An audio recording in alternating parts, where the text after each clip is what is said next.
Hello everyone, welcome to this video. In the last video, we talked about print statements and installing Python. We verified that Python has been installed on our machine. In this video, I'm going to be telling you about the different editors that you can use when you're programming in Python to make it easier to use. At the end of the video, I'm going to be telling you about a bonus IDE. So watch the video to the end. Don't forget to leave a like and also subscribe to this channel so that you will not miss any videos that I upload. And now, let's begin.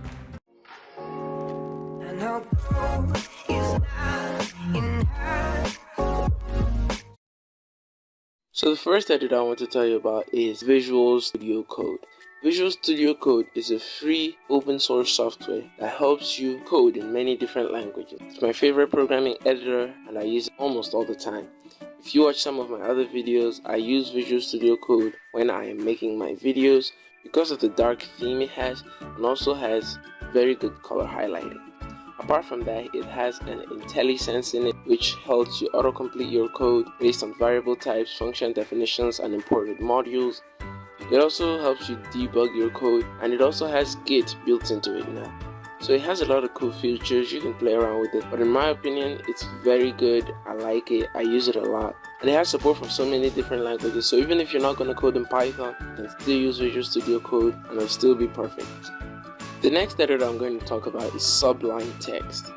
This is a sophisticated text editor for code markup pros. Sublime Text is pretty great because it has a lot of features. When I used to code in HTML, I loved using Sublime Text because it worked great at the time. It has so many features: select multiple places, change multiple words at the same time. There are also many commands and a powerful API, which makes the program a very good choice if you want to go into programming. And it has support for many different languages too. Just like Visual Studio Code, it supports Python and many other different languages, so you can definitely use this. It's completely free and it's also one of the best code editors out there. The third editor I like to talk about is Notepad++. It's very small, about 4 MB, and it can also be used in programming many different languages: Python, HTML, or any other language that you want to use. But it's very small, it's very useful, and it's easy to use.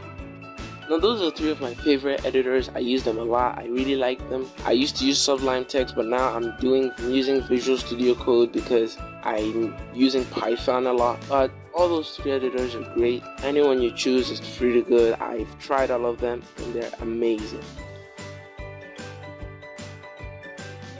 Or you can stick with the default IDLE that comes with Python, but you might need to spice things up a little bit. If you do, then I'd recommend you download PyCharm. PyCharm is an integrated development environment used in computer programming specifically for Python.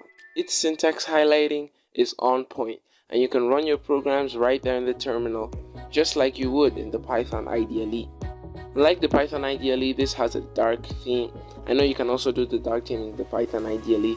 PyCharm also has a lot more features, and overall it's a great program if you're just starting out in Python programming. Of course, you can just stick with the default IDLE and editor that Python provides. There's no problem with that. I also use them once in a while, but if you want something better, then you can use any of the editors I mentioned in this video, or you can also customize the IDLE. In the next video, we're going to be talking about customizing your IDLE, and after that, we're going to continue our Python tutorial. I hope you enjoyed this video. I hope it was useful to you. If you loved it, please drop a like on this video and also subscribe to this channel so that you do not miss any more content. Thanks for watching to the end. You can also click any of my videos on screen to watch more videos. Anyway, stay happy coding, and I'll see you in the next video.